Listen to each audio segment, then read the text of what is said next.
welcome everybody here to the X-Bomb Sports Live Show.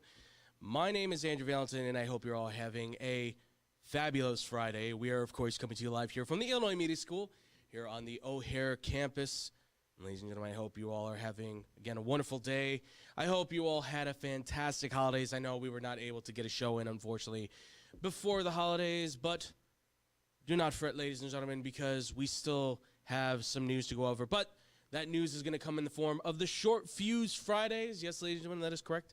Short Fuse Fridays is here for you, ladies and gentlemen. And as always, we always give you the quick news of the week in a shortened form of the show. As always, though, ladies and gentlemen, if you want to catch this show anymore, you can find us on YouTube. That's youtube.com/xbombsports or at twitch.tv/xbombsports as well. If you want to check out any more of our social media, we're at xbombsports on Twitch and on Instagram. And if you want to ask us any more questions like we will have today, it's at xbsportsofficial@gmail.com. And today, we're condensing the news once again into your questions that came through a multitude of you guys. So I kind of conglomerated all, that's not even the right word. I put everything together basically into kind of quick questions that I know I got from a bunch of you guys. Basically to kind of just talk about what's going on in the week today, because obviously a lot of things happened over the week. So, sorry, my brain just broke there. So, if I pass out by any chance in this show, I have instructed my wonderful director and producer to just fade out the show. But other than that, we will go over the questions that you guys have for the week. We'll be able to talk about them here for the sports and all that stuff. So without further ado, let's get into it. It is X-Bomb fan question time. Again, you want to ask us the questions. You want to send us any comments, anything like that. As always, as we said before, it is xbsportsofficial@gmail.com. Please make sure to send it to us, guys. We appreciate your questions, all your comments, your love, affirmations, all those good stuff, ladies and gents. We had a bunch of Christmas questions that I was going to line up for this show, but because we didn't go on Monday, I kind of decided to sidestep those. We may do them next week. We'll see. We'll see how Monday and everything goes, ladies and gents. But, okay. As always, ladies and gentlemen, too, as well, we will go through your questions here, too. So the first one we're going to start off with, just to kind of quickly get this one underway. This is coming from a multitude of you that decided to message us. This is having to do with Chicago sports, right? Chicago sports in itself, mainly having to deal with what happened with the Bears. And the main question came from, again, this was a group of people, but just to sum it up, it was just there's an overall summary that just comes from what are there any solutions to the pain that we're suffering as Chicago sports fans? We being those away from me, right? I am no longer a Bears fan. I'm no longer a White Sox fan. I'm barely a Bulls fan at this point in time. I'm very much considering making that shift soon. Here too, and Blackhawks was way out after the scandal with Beach, of course. But is there any solution to what's been going on with the Bears and this whole debacle, if you will, right? The whole problem that they've been having thus far. And the reality is there is one solution that I keep bringing up more than ever. Just switch teams. If you're a Bears fan, there's 32 other teams. If you're a White Sox or a Cubs fan, 29 other teams to pick from, or rather 28 if you don't want to pick a team here in Chicago, right? Hockey, there's another 29 teams out there, going to be more, right? Or 30 teams out there now. There's going to be more, right? And as for basketball, again, another 29 teams for you to be able to pick and choose from. It's okay. It's all right, folks. You can pick and choose where you want to go, how you want to do things. As a fan, I'm not going to narc on you. It's okay. But I get it. You're frustrated. You don't want to change teams. You've been diehard with these teams for a long time. So why am I changing now? Why am I doing anything different? Why would you? I understand. So is there a solution to this outside of picking a different team? Look, I'm not going to go through – I could go through every single team and we could talk for hours about what's wrong with each and every one. I'll give you kind of what I feel could be the signature thing that potentially could take a Chicago sports team and possibly get it to the next level, right? For the Bears, I know there's a lot of people that are going to point the blame at Ryan Poles, Kevin Warren, Caleb Williams, right? Thomas Brown. It's going to be easy to point the finger at those guys and say it's their fault. That's the reason why we're not winning, because we don't have XYZ. Here's what I'm going to tell everybody though. With the Bears, to me, the quintessential move here, first and foremost, that's going to set the tone for this is get a coach. Get a head coach that is going to assimilate a culture, chemistry, identity for the football team. Now, I know Nick doesn't like the word culture necessarily. I know that word gets overused a lot in sports. But here's the reality, folks. If you don't have culture, which basically means the team's ability to stick together through thick and thin, through the worst of times, you're not going to be able to win. You're not going to be able to handle the then pressure that's going to come with you being a winning football team. The Bears are already a losing football team who were projected to be winners based upon the fact that they had a really good team on paper. But they didn't have a coach that would bring them any sort of identity or culture. He tried with this hits principle. It didn't work. For the Cubs, personally, I think one of the Cubs' biggest issues is you need to buy. You need to buy. Now, their biggest struggle is that the Ricketts family takes its marching orders from Papa Ricketts. That's where the money is, and he's still alive. Sad to say, but there's a lot of owners in this. There's a lot of family-owned businesses in the sports world here in Chicago that, unfortunately, they're not going anywhere. They're not getting anywhere until certain individuals pass away, right? Like that's a clear-cut, oh, yeah, by the way, this does need to happen in order for anything to progress, right? But for the Cubs, they just need to open up the wallet. The White Sox. Oh, the White Sox. I don't know really what would be the main start for you to be able to fix that organization. I'm hoping to see maybe if Venable can be the guy that helps that organization get back on track. My distinct feeling, though, is that you will likely need to draft, develop, trade, and kind of, it's going to sound bad, you kind of have to pray, right? You kind of have to pray. You kind of have to pray that some of these guys just end up being stars in some regard for the White Sox, for baseball. Best I could do for them. For the Bulls, my best thing I can offer for the Bulls right now is you're going to have to lose. You're going to have to lose, be bad. You call it tanking if you want. That organization needs as many stars in basketball as possible. You don't get Cooper Flagg, you don't get a handful of these guys that can be stars, you're going to find yourself out. Okay? I like Matas Buzelis. I know he's a local kid. I get it. He looks good. I have a lot of faith that maybe he can become something for the Bulls. I still like Kobe White. Zach LaVine is a star that needs to get moved. Vucevic is a star that needs to get moved. You just got to lose so you can get some of these top talents. You know, but it's got to be the right guys too. They don't have a franchise player. They don't have anybody you can really centralize the team around. You need to get that guy. Cooper Flagg can be that guy. I think the guy after him, A.J. DeBansta, can be that guy. There's a lot of talented players out there, but you don't have a signature. That's the franchise. That's what you need now more than ever for that team. For the Blackhawks, you've got your piece in Connor Bedard. Fill out what helps him best. And I think they are. They're the one team that I'm looking at right now in the major franchises here in Chicago that actually has some building blocks so you can say, well, look, they're not good now, but like in 3 years' time, we could be talking about the Blackhawks possibly being back in playoff contention. It all surrounds around how you help Connor Bedard.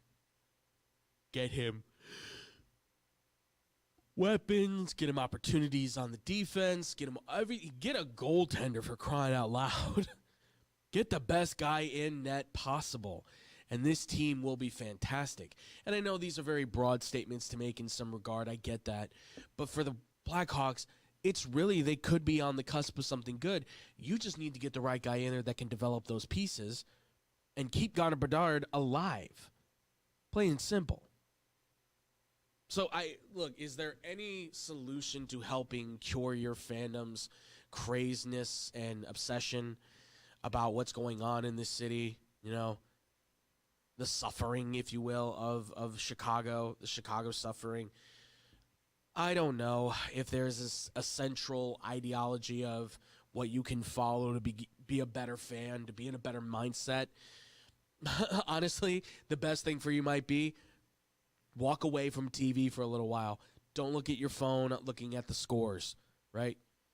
You know, take a walk, go to dinner with a significant other or friends. Do something else besides. I will tell you right now, I still love watching sports, and I always will. But I found myself now more than ever being able to go, I could watch sports, but why be miserable potentially watching some bad games or ones that I won't enjoy when I could go do other things? Go to a movie, go to dinner, go do something else, right? Is it productive for what my career wants to be? Not really, but at the same time, I know I can still look up other stuff elsewhere if I need to. It's not the end of the world, folks. It's really not. So, I honestly, if I could be your psychologist here, the best remedy to try and fix your mentality, to be a good sports fan, don't watch sports. That's my Sigmund Freud attempt. I don't know, folks. All right, I'm trying to get a voiceover gig here, so I'm trying some voices, so bear with me, even if they're terrible.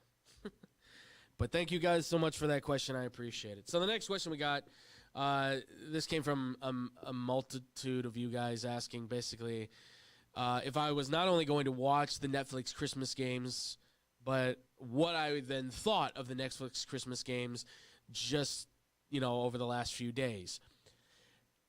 I did watch the Netflix Christmas games. I did watch a majority of them. I had them on, at least, when I was watching. I was over with family, even they were still on. Obviously the games weren't great, but 24.5 million people were watching. 24.5 million people watched these football games that, at the end of the day, they weren't maybe the most pleasing to watch if you're a football fan. I will say this. I know it's a little controversial what happened with the Beyonce halftime show. I thought she did fantastic.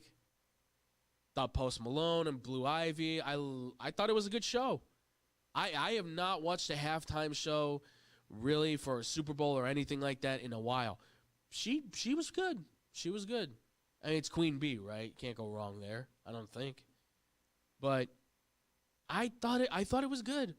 I think Netflix has put itself in play as another opportunity for you to be able to watch live sports. The Jake Paul, Mike Tyson thing being their first ever kind of live streaming sports opportunity that was going to draw millions of viewers, right? The golfing tournament thing was fine. This was going to draw millions. Overcrowding on the server. They weren't prepared for the amount of people that were going to watch. They knew they had to be prepared for this. The NFL was going to draw millions of viewers worldwide, mind you. We're going to watch this.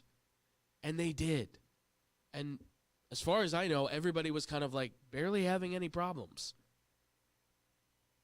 So Netflix obviously did what they needed to do to fix their issues, because the next thing they got coming up is the WWE in January. And these are two fan bases you do not want to make upset, let alone the people who now own WWE, being Dana White, who will certainly have words for you. And, of course, the the NFL, they don't like it when their games aren't being produced very well. But I thought they did a great job. And this is where I'm telling people right now, with TV now going out of the way, right, the ability for you to be able to stream is so much more concentrated now more than ever. It's there. It's there for your taking. It's there for your liking. And I think not just the NFL, but I think more of these teams, more of these leagues should take advantage of that.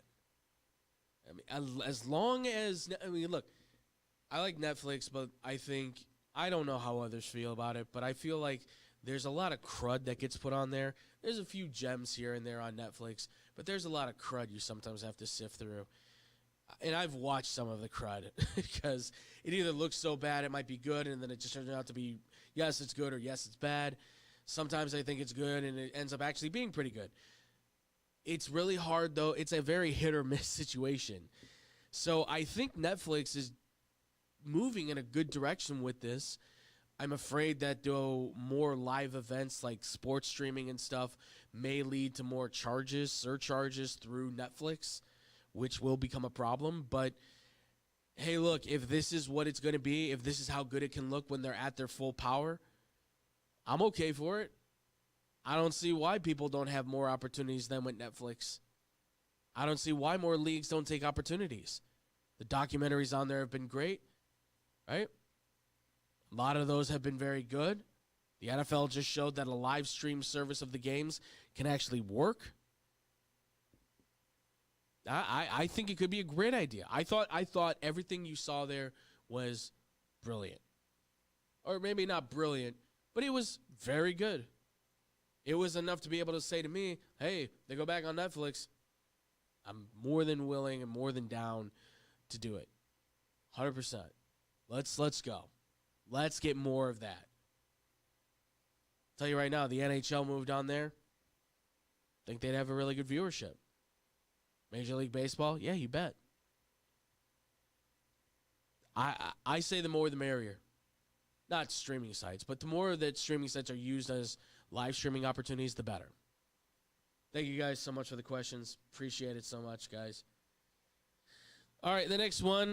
This actually came from one guy in particular. This came from our guy, Michael. Michael is from New Jersey. Shockingly enough, Michael says, look, I'm a diehard Jets fan, but I can't help but notice just how good Sam Darnold has done this year for the Vikings. And I have to ask the question because now my head is in my hands just looking at him succeed with the Vikings, possibly going to take them to, if anything, the playoffs, an NFC championship, maybe even a Super Bowl. I don't know if I can deal with that. He puts in parentheses. But I want to know, where do you see a guy like Sam Darnold potentially being next year if it's not going to be with the Minnesota Vikings? Where do you think his big payday will come from? Well, thank you, Michael, for the question. I do appreciate it. And here, God, this is going to be tough. I like Sam Darnold. I have since he came out of college. I never really I wasn't sure if he was going to be a star. I think I definitely said that I thought he was going to have a good career on the back end of his life. Obviously, Josh Allen and Lamar Jackson are the front runners for MVP, and they're the best of the class by leaps and bounds. Sam Darnold, unfortunately, he just faulted into the fact that, yeah, and I know you're a Jets fan, Michael, but the Jets at that point were terrible. And I've always said there are two different types of individuals that live in the world of sports, right? There is franchise defining and franchise defined when it comes to talking about quarterbacks especially, but you could say players. Franchise defining players means you define the franchise. Defining, right? You are the key piece that says this is why they will succeed. Defined means, okay, you're one of the pieces there, and the rest of those guys better be very good or great in order for this whole thing to work. And there's a lot of guys that are franchise defined. Franchise defining pieces are hard to come by. Now, for Sam Darnold, where could he go? There's a lot of questions about that. I don't think Minnesota is just a one-stop shop for him. He works best with Minnesota. Yes, I understand that. Seattle might be a great place for him to go explore. There's always going to be talk about him going to the Rams with Sean McVay. Possibly go back to the 49ers with Kyle Shanahan, a guy who knows him pretty well. There's a lot of discussion about where Sam Darnold goes next. I've even heard the possibility that maybe he signs with the Indianapolis Colts. Like, Sam Darnold has proven a lot this year, but he has not proven to me, and I think to others, that he is a quintessential franchise quarterback, that he should be paid like one either. I've said I'd give Sam Darnold a deal similar to that of Baker Mayfield. A guy from the same draft class, just 2 spots taken ahead of him, who's right now doing some really great things for the Bucs, even though it feels like Tampa's kind of stalling out. Baker Mayfield's doing fantastic work. And Sam Darnold is trying his butt off. But, you know, he's got to succeed. You've got to win. I've heard Vegas with the Raiders, staying in Minnesota, Indianapolis Colts, Seattle Seahawks, Los Angeles Rams. Jacksonville has been one that's been mentioned too. Tennessee is another one. But he's got to go to a place that's got structure. And honestly, I think Seattle is a great spot. If you can't stay in Minnesota, Seattle's great. The Rams would be the next one up there. I just don't know if there is a signature spot for him that he can go to and progressively be the star through and through with whatever little talent they may or may not have. That's part of the problem with me and Sam Darnold. He's not going to define your franchise. He is going to be a defining part of it. Right? He's only going to be a piece. And at quarterback, you really want to make sure you get the guy. And when I say the guy, I mean like the star, the stud. So he's going to have the pick of the litter if he decides to go to free agency to try and find quarterback and all that stuff. I think he's good enough to be able to do it. I don't know if he's going to make a lot of money yet or not. But one thing I do know is he's going to get a nice payday. Somebody's going to pay him the big bucks. Somebody's going to give him a chance. And he is going to be legitimately successful, I think. Maybe not to this extent, but he will have a successful career kind of in the same light that you've seen some average quarterbacks do it before. We'll see. We'll see. I wish I was in his shoes, honestly. God, so lucky. Man, so lucky. Congrats to Sam Darnold. What a hell of a career. Way to come back. And he can't win Comeback Player of the Year, but man, he deserves it.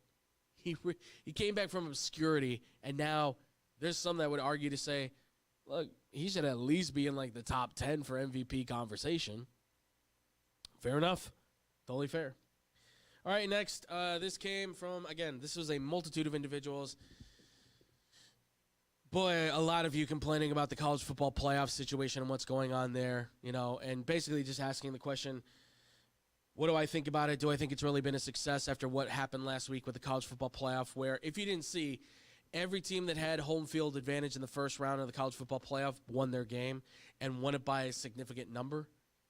The only game that felt like it was ever fairly close was Ohio State-Tennessee, and still yet it felt like that was a pretty far gone game. Okay? That's just me. Look, I understand that a lot of people are upset because certain teams, X, Y, and Z, like Miami, South Carolina, Alabama, didn't get in because the smaller schools need to have their opportunity to get in. I have no problem with that. Is it bad? That kind of depends on what you view as bad. I don't think it's bad. I think, in fact, if anything, this could be the fairest moment where you see the college football playoff actually make sense. This could be the moment that you actually see the college football playoff make a turn for the better. I get it, though, right? You were looking at this and saying, well, these small schools are going in, and obviously they were successful, and they should be able to find a way to upset. I don't know why I sound like an old British man, but, again, practicing vocals. But I didn't fully understand the whole take on that with people being like, oh, this sucks because they're getting blown out. And it's like, well, what did you expect? Indiana didn't play anybody until Ohio State, and they got absolutely smacked around in that game. SMU, really did run the ACC, but the ACC outside of Miami, they were terrible. And had SMU played Miami for the ACC championship, which, thanks Syracuse, that probably would have been a great game. But I don't know if SMU would have won that. I think Arizona State has a great story with Cam Skattebo and the fact that they have been picked last at the beginning of the season in the conference for the Big 12, and then they end up winning the Big 12 conference. That's great. I don't think any of those guys are elite, though. Arizona State might be, but they're the closest thing to it. I like Boise State. Ashton Genty's been a great story. I do think he maybe should have won the Heisman.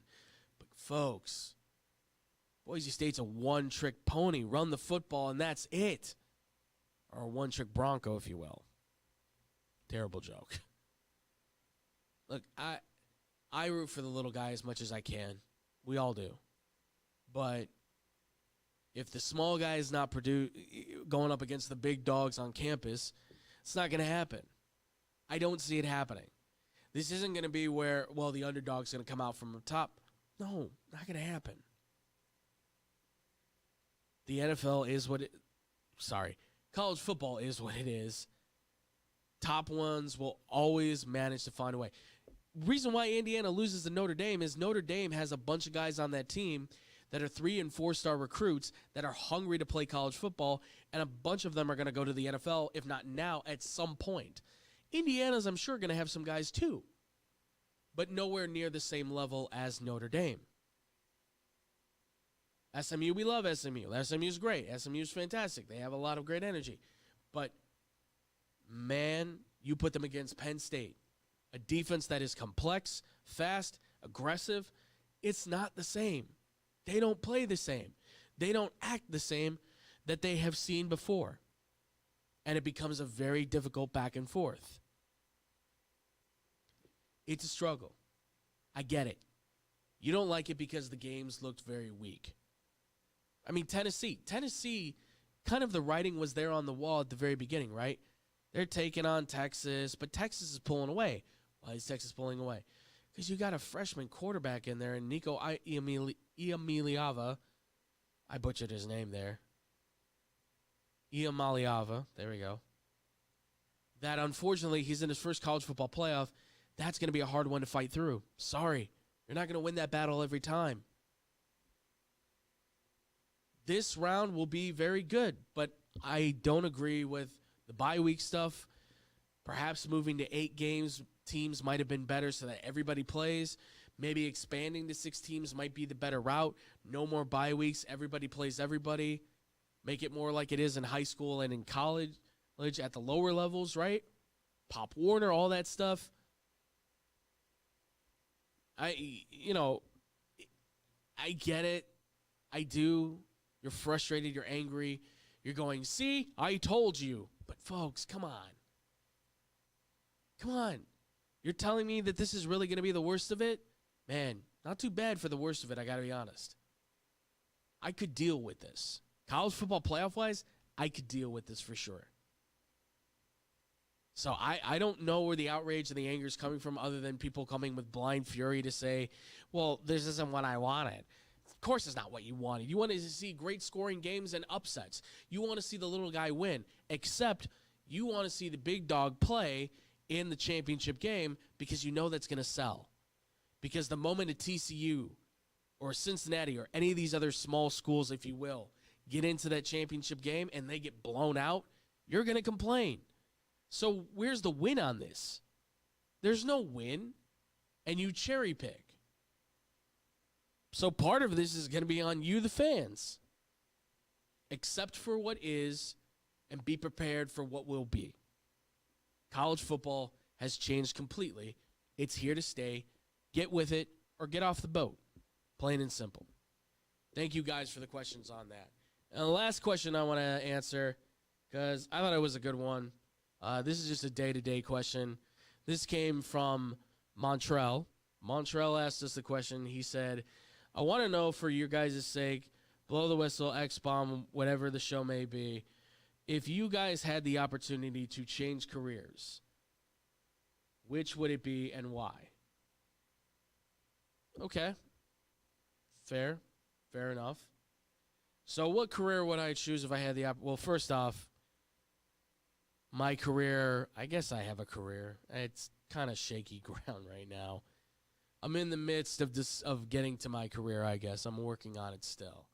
But all right, if I'm not pursuing the career of broadcasting for video, right, trying to do TV broadcasting, what would my career be? Well, I mean, look, I've kind of talked about this on past shows before, but when I was a kid, I wanted to be a paleontologist, dig up dinosaur bones.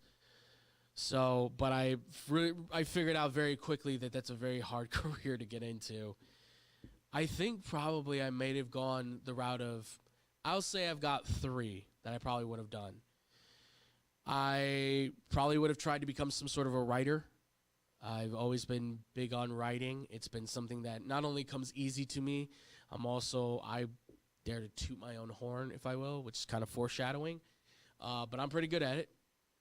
I used to be that person that could write a full 5-page paper hours before the next morning that I had to get up to go to school, turn it into the teacher, and get an A. Again, I'm being braggadocious, but at the same time, writing for me has always been a pretty big skill. So I like to think, and I do like to read now. At the time when I chose it, I wasn't really that big of a reader, although To Kill a Mockingbird is my favorite book. And I don't know, I'd like to think that maybe I could have written, I don't know if some novels, but some kind of book, something, been some sort of an author of some sort. Outside of that, I probably would have liked to have been a professional musician. Music has been a passion of mine since like the 4th grade, when I picked up a trumpet and I was like, hey, this is really cool. I've played that for over 10 years. Music's kind of just a part of who I am. I mean, I'm way into musicals and all that stuff. The theater has always been something that's kind of been a part of my life since musics and stuff. It's something that has an attachment to me, so perhaps I would be playing in an orchestra, possibly playing in a jazz band. I like to think that maybe I would do something in the music production world potentially, which is something that kind of coincides with what we do here in the production world or the broadcasting world itself too. The other one I would say, and this might be just an outlier, but probably be a teacher. I don't know. I feel like I've done a really good job helping a lot of people out, learning stuff, I would say. I feel like I've been able to teach a lot of people a lot of different things, particularly in this field now for broadcasting. I've had the opportunity to help a lot of students out in 7 years now I've been coming to this school and helping out. I mean, a plethora of students have come through our show, learned how to do stuff, gone to go get jobs, and I'm very happy for that. And of course, through that, a lot of great friendships, a lot of great relationships have formed through there. I mean, hell, this show has been the show of finding love in some cases. So, I take a note on that as well. So I think that would have probably been more of my forte. So writer, musician. I'm gonna probably say teacher, kind of on the more practical side, because I really don't know what other careers I would have maybe pursued. I went through a plethora of different, I'm going to do this, I'm going to do that. And, trying to fix down a major just really came from the fact that story on that just real quick, I was flunking out of a class, thought I was just going to have to quit school and just get a regular job. Went on ESPN and just said, I can do better than these schmucks can writing about sports. Started a blog, started writing on it. Within the first day, I had over 100 hits on my first ever write-up. Kind of gave me an idea of what I wanted to do then. Sports media it was. And from there, we're now here with this show. So that's me. That's how this started, folks. That's how this started. And at some point, I may convert the blog, well, it might become a vlog. We'll see. I might convert the blog at some point into what this is for X-Bomb Sports, start doing write-ups again, because I haven't written a lot of stuff yet lately. I've tried to actually write a movie that I wrote back when I was 17. Spoiler alerts, it's not great. It's very high school cheap schlock, but who knows? If I ever get this thing finished, which I'm hoping to make contact with one of the people that we know in filming right now, maybe can help me finish this thing, we might actually get it shot, and we may actually debut it here on this channel. So keep an eye out for that. But I'll ask my producer, Antonia, do you have anything for yourself that you would say if you weren't pursuing this career that you would possibly be going into? Really? I was okay. It's so like, do you write stories or anything like that? No. Do you have these stories still? Oh man, I really want to read them. One of these days when we actually get this podcast that I've been talking about, Aftershock, going, there's a lot to our lives that we can certainly explore. I've talked a lot about mine. Yours is a fascinating window that continues to keep opening and opening and opening. Door after door is amazing. If you want to, of course. I don't want to pressure anybody, but I would love to have read what you wrote even back then. Just putting that out there. Darn. Well, that takes the mystery out of that. Although you could just be saying that to throw me off as a red herring. Okay. Was it about like unicorns and clowns and stuff? Oh, okay. All right. Well, I know I definitely somewhere. I know definitely for me, I wrote like a short story once or something like that when I was like 8. That was like, I think I wrote like 10 pages worth of notebook paper on it. And then my parents were like, "Why are you flunking English class?" I'm like, "Because I'm writing a story during English class." I don't know. But yeah, that would be my career path. And Antonia says that she would be a journalist, a novelist, I guess, in some sense. The books that you read and that I read, I would be very interested to see what story you could come up with, certainly. / probably made into a movie. I feel like it'd be very Gone Girl. If that says anything about the books that we read, I do read somewhat of the similar. Thrillers are awesome, you know. But I'll be a sucker for sci-fi fantasy stuff too. So, but that's gonna do it for that question. Thank you so much. Appreciate it, guys. Appreciate all the questions you guys sent here today. And that's going to do it for our show here for the Short Fuse Fridays. Again, as always, ladies and gentlemen, we thank you all so much for joining with us, listening to us, watching us. We really appreciate it. You guys are awesome. You guys are amazing. You make this thing all worth it.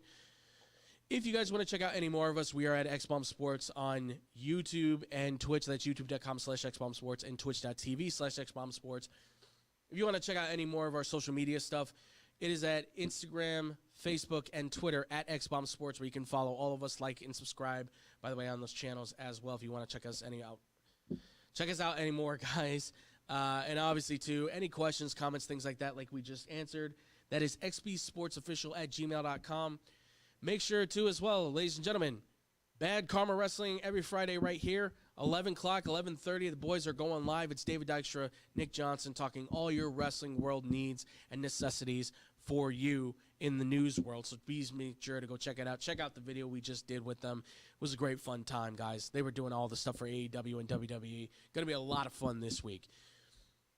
At the same time, too, we got Blow the Whistle. Every Monday and Wednesday, we go live on the radio. That's at sportstownchicago.com, Twitch and YouTube page, where we are basically doing the same stuff we do right here, talking about sports. But it's myself, David Dykstra, Tyler Beautiful, and Nick Johnston. We do the round table discussion about what's going on in the wide world of sports. I can't talk anymore. My brain is done. But please be sure to check us out every week. Again, that's Monday and Wednesday. And I think that's it. I think that covers everything. Thank you all so much for listening. Thank you all so much for watching. We will see you guys in the next show next week. And we love you all. We appreciate you all. Again, we hope you had a good holiday. If by chance we don't go next week, which I think that would signal the new year, yes, it would. Have a happy new year, everybody. Have a great rest of your 2024. Please be safe. Please hold each other tightly. Love each other. Do all the good stuff you're supposed to do for a New Year's Eve. And with that, ladies and gentlemen, thank you again all so much for watching and listening. And as always, much love. Peace out, Boom Crew.